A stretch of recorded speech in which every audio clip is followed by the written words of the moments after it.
commencer, j'applique la base Niners de Rimmel qui va protéger et renforcer mon ongle. Puis j'applique 2 couches d'un vernis opaque blanc. Pour la première étape, je prends un bout de ruban adhésif que je vais coller sur le coin d'une feuille pour obtenir un triangle parfait. Je coupe le bout de ruban qui est sur la feuille pour obtenir le patron que nous allons coller sur le bout de notre ongle. Voilà ce que cela donne. Maintenant, j'applique le ruban adhésif sur mon ongle.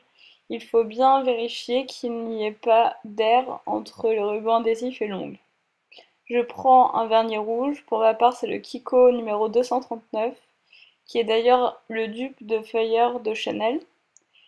Et donc on applique généreusement sur la partie qui n'est pas recouverte.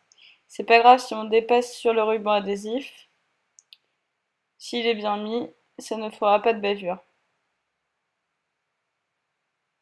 On enlève avant que ça sèche. Et cela nous donne un triangle parfait.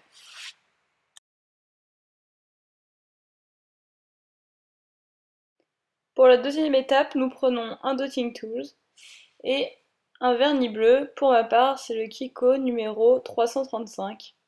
Nous allons réaliser des rayures horizontales. Pour le côté pratique, nous allons prendre un bout de feuille recyclée sur lequel nous allons mettre un bout de ruban adhésif.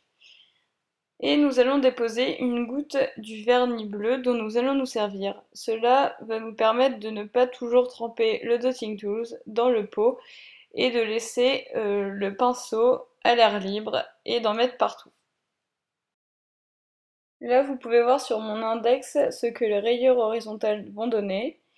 Alors, sur mon auriculaire, je commence à tracer mon trait. Donc je vais le faire en plusieurs fois car sur le dotting tools il n'y a pas assez de vernis à ongles qui se dépose.